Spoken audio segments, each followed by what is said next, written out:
Assalamualaikum warahmatullahi wabarakatuh. Perkenalkan, namaku Rida Fidia Rahmatika, mahasiswa UIN Syarif Hidayatullah Jakarta, Prodi PGMI 4A, ingin melaksanakan tugas UAS yakni memahami materi dari pembelajaran bahasa dan sastra Indonesia. Materi yang pertama ada bunyi bahasa. Bahasa berarti sistem lambang bunyi yang berfungsi sebagai alat komunikasi sesama manusia dan untuk alat berpikir dan sebagainya untuk pemersatu bangsa. Materi yang kedua ada karakteristik benda. Nomina sering juga disebut sebagai benda. Makna nomina mengacu pada manusia, hewan, benda, dan berfungsi sebagai subjek atau objek dari klausa. Ciri-ciri nomina yaitu ada semantis, sintaksis, dan morfologis. Sedangkan kata benda itu terbagi dua, konkret dan abstrak. Konkret itu yang berwujud, sedangkan abstrak itu yang tidak berwujud. Contoh dari konkret yaitu meja, buku, pensil. Sedangkan dari contoh abstrak yakni ide, pengetahuan, kebaikan, seperti itu. Materi yang ketiga yaitu ada identifikasi diri. Yang pertama itu menuliskan nama diri, berarti kata benda yang menamai suatu nama orang atau menamai suatu tempat. Yang kedua yaitu menuliskan nama keluarga dengan gelar kekerabatan seperti bapak, ibu, ayah, adik, kakak. Yang ketiga yaitu ada menuliskan nama teman sejawat dengan pangkat akademiknya seperti sultan, raden, atau imam. Yang keempat yaitu menuliskan nama teman sejawat dengan pangkat sosialnya, yakni seperti pendidikan, agama, politik, dan jabatan. Materi yang keempat ada kalimat sapaan. Kalimat sapaan yakni kata yang digunakan untuk menyapa orang lain dengan memperhatikan etika serta norma dalam berbahasa. Contohnya seperti Pak. Pak itu contoh dari kata utuh bapak. Mah contoh kata utuh dari mama. Lalu untuk kalimat sapaan, orang sebaya biasanya memanggil dengan nama diri sendiri yakni seperti Ali.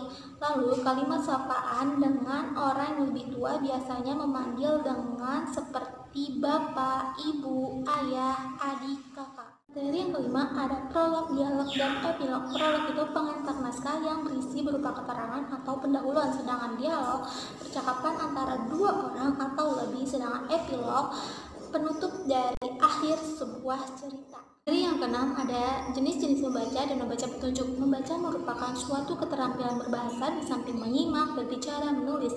Jenis-jenis membaca yaitu ada dua. Yang pertama membaca nyaring, membaca bersuara. Yang kedua membaca senyap, membaca di dalam hati. Sedangkan membaca petunjuk yaitu merupakan kalimat perintah. Materi yang ketujuh yaitu ada tata cara membaca puisi seperti kejelasan dalam artikulasi, intonasi yang tepat, menggunakan gerak tubuh yang tepat, kecepatan dan kelancaran, serta memahami makna dari isi puisi. Materi ke-8 yaitu menulis tegak bersambung, merupakan bagian dari handwriting atau kemampuan dalam menulis tangan. Kegiatan ini yang menghasilkan tulisan dengan huruf yang bersambungan satu sama lain, yang dilakukan tanpa mengangkat alat tulis. Yang ke-9 yaitu ada ringkasan. Ringkasan merupakan cara untuk menyajikan suatu karangan yang panjang dalam bentuk singkat. Ikhtisar dan ringkasan itu berbeda. Langkah-langkah menyusun ringkasan yakni yang pertama baca naskah asli, mencatat gagasan utama, dan mengadakan reproduksi. Yang ke-10 ada parafrase. Parafrase berarti pengungkapan kembali suatu konsep dengan cara lain dalam bahasa yang sama, namun tanpa mengubah maknanya. Teknik membuat parafrase yaitu dengan teknik lisan dan teknik tertulis. 11 yaitu ada surat resmi dan surat pribadi.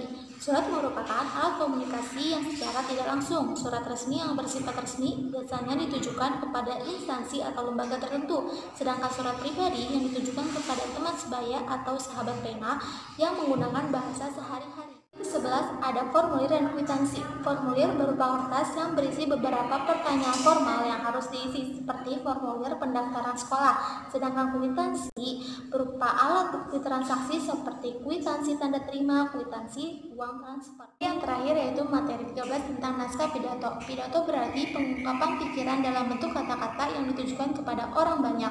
Susunan naskah pidato yang berisi pembukaan, pendahuluan, isi pokok, kesimpulan, dan harapan. Metode dalam berpidato menggunakan metode menghafal, metode serta-merta, metode naskah, metode tanpa naskah yang disebut ekstempora. Terima kasih, kurang lebihnya mohon maaf. Wassalamualaikum warahmatullahi wabarakatuh.